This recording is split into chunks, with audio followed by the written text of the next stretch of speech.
It is we who should thank you. The records stored here are nothing short of extraordinary.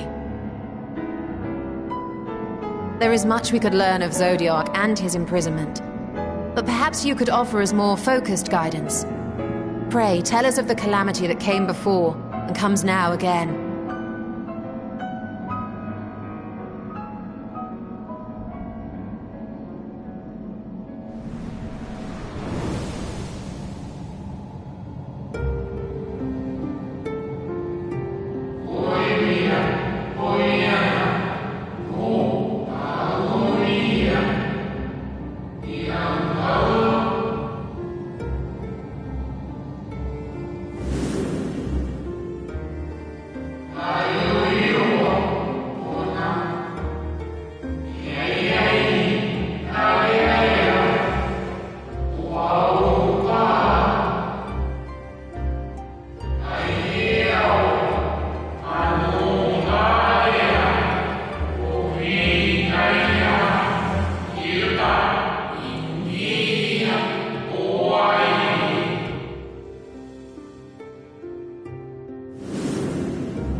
Were the ancients ever able to deduce its source?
Celestial currents.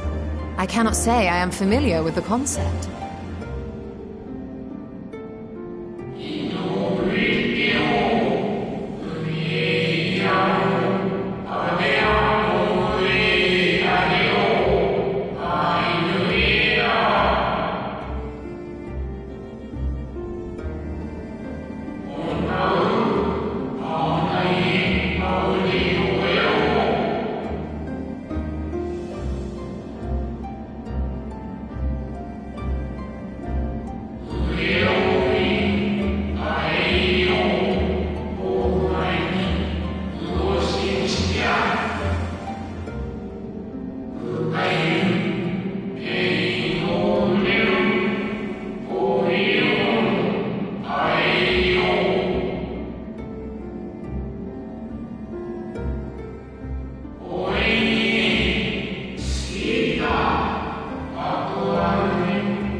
And so they sought a means to harness the forces of darkness, of activity and growth.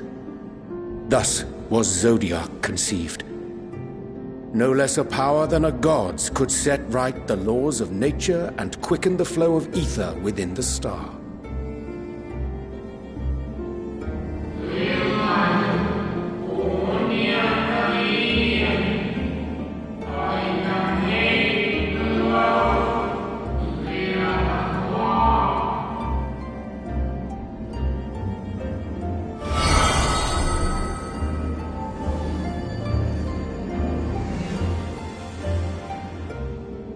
Selk claimed that those who summoned Hydaelyn did so because they saw Zodiac's power as a threat. Is that true?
The Ascians set in motion 7 rejoinings before we came to oppose them.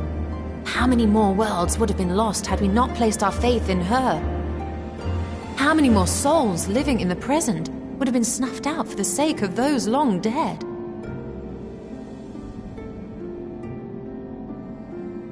Well, in light of recent events, I see no reason to doubt your words. And even if Hydaelyn is not a god in truth, if Minfilia believed that we should trust in her plans, then I choose to do just that. Which brings me to a rather important question. Let's suppose we try but fail to stop this second coming of the final days. Should the Source fall, what will become of the other worlds?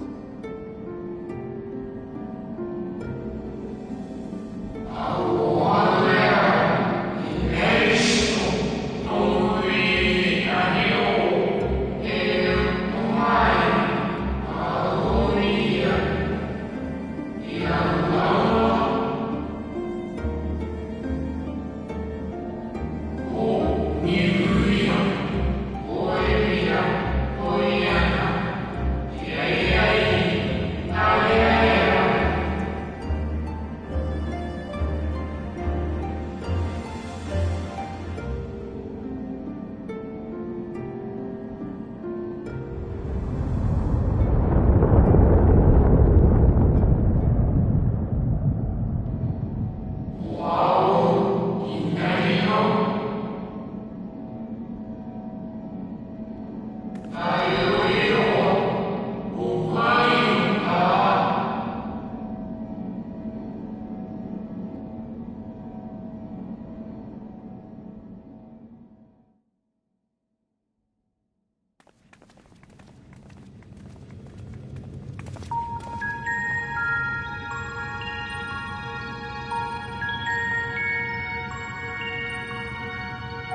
Yes, but what is it?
Our moonship pilot should be around here somewhere.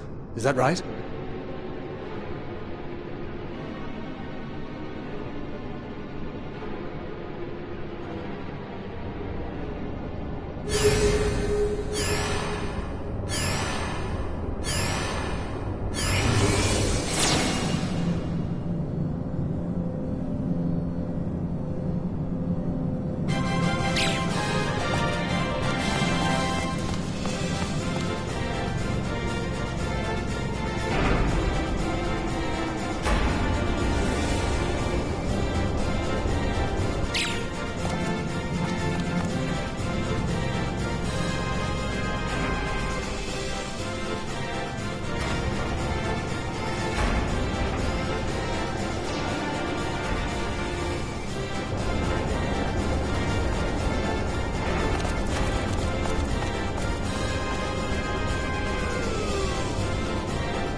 Look lively, everyone!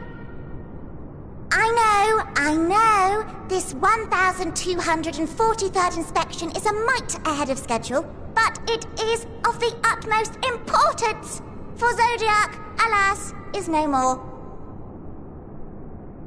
As of now, our mighty moon has a new purpose, to bear the people of Etheirys to safety! Our time has come, my friends!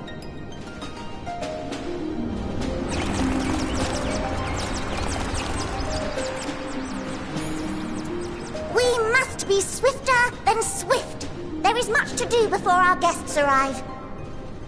I expect your workstations to be immaculate, and don't forget to relay our signal to Etheirys. Questions? Yes? No? Maybe so? No? Then hop to it!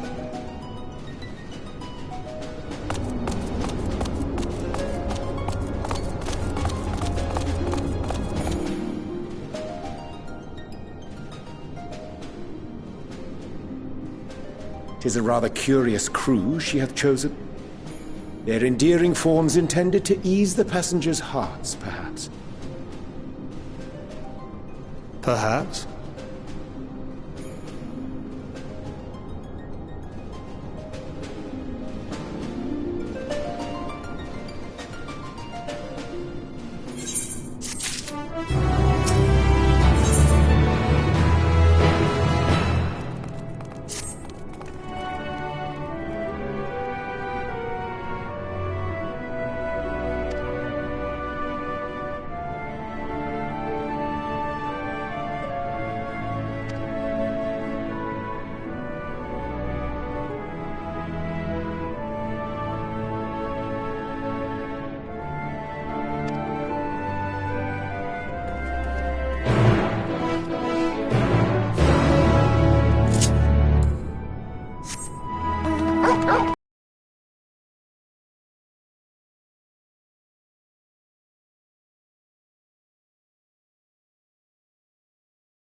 introductions are in order. Ahem.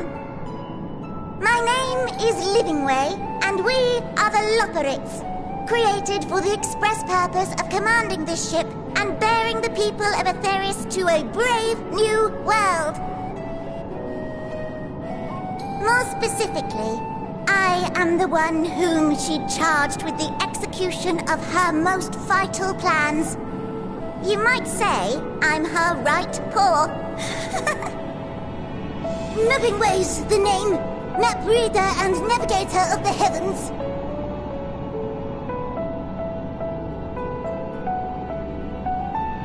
Pleasure to meet you all, but I'm still trying to make sense of this. Confusion and bewilderment are completely understandable. Fear not, I shall walk you through it. The people of Aetheris, through no fault of your own, I'm sure, set in motion a series of events that, unfortunately, culminated in Zodiac's obliteration. Acutely aware of the imminent crisis, your parents sent you little ones on ahead while they began the necessary preparations.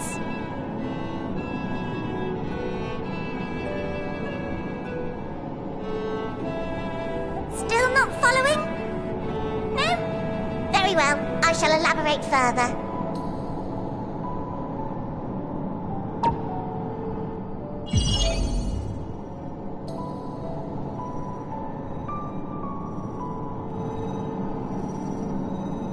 Here, we have Aetheris, your home, and the moon, where we are now. Without Zodiac around to keep things lively, so to speak, the celestial currents of the star have doubtless begun to degrade. A calamity of apocalyptic proportions will be visited upon Aetheris, bringing an end to all life. Very sad, that. So too hath the Watcher claimed. By thine unperturbed countenance, I gather this eventuality was anticipated. The doom and gloom. Oh yes, quite expected. Imagine, if you will, that Aetheris is a delicious carrot that I've forgotten to eat and left out in the midday sun. The most earnest wishes or prayers will not stop it from rotting to the core. So sadly, there's nothing to be done but to abandon said carrot, Aetheris, in case the metaphor is lost on you, to its grisly fate. And this moon will serve as the vessel to deliver us to a new home. Just so! We will gather up as many people, supplies, and resources as our stores will hold. And then, once everyone is aboard, it's off to another star! Easier said than done, admittedly, for one does not simply hop from star to star on a whim, which is precisely why we've spent countless years constructing the most propulsive of propulsion systems! We ought to make it to our destination in 2 shakes of a rabbit's tail.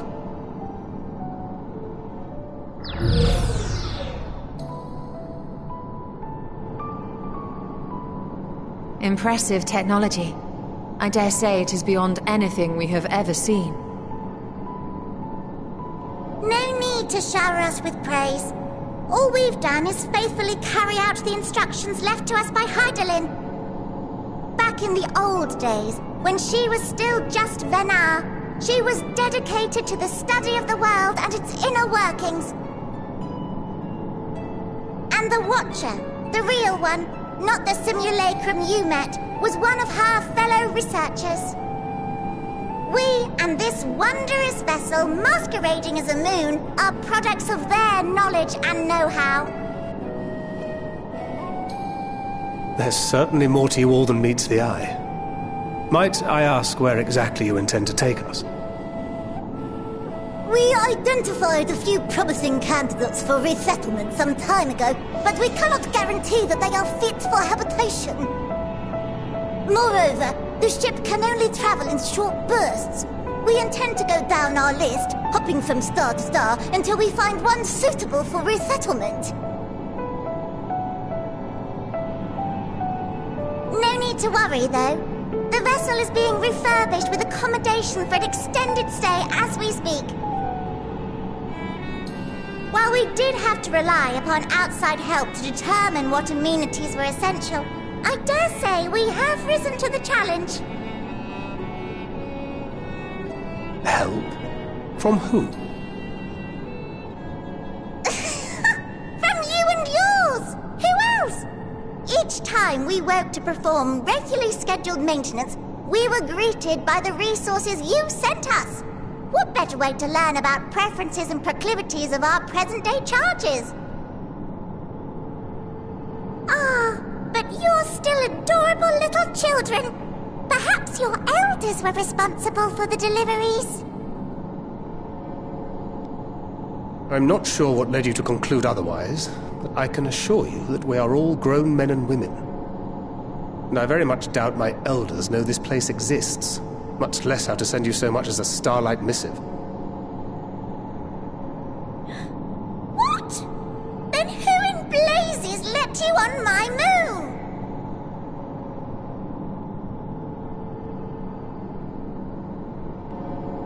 Heidelin herself led you here. You don't say! Well, that's really not children. Then why are you so small and stunted? Like little baby carrot people. Well, Amarotines were a great deal taller. In the present day, persons of such prodigious size are exceedingly rare. So, you're saying everyone's not like the Watcher?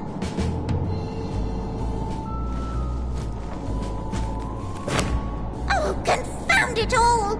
Someone could have at least scribbled a note about your profound miniaturization.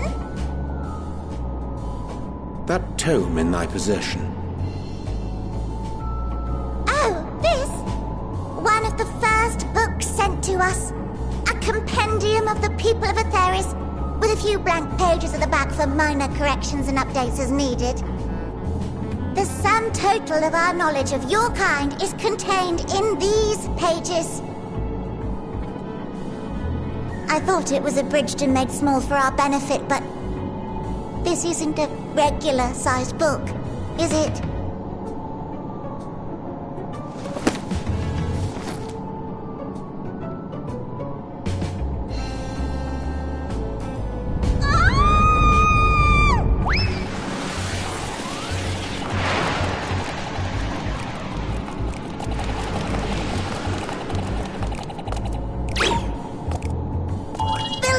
Can you hear me? Yes, we're all very busy. Change of plans. I need you to rebuild the domiciles at 1/3 the scale. All of them. Yes, all of them, and but me no buts. See to it with all speed. Perhaps you could tell us a bit more about your terrestrial collaborators. In due time. But first, I'd like to hear more about you, if it's all the same. I'd rather not risk any other complications due to outdated knowledge of our passengers-to-be.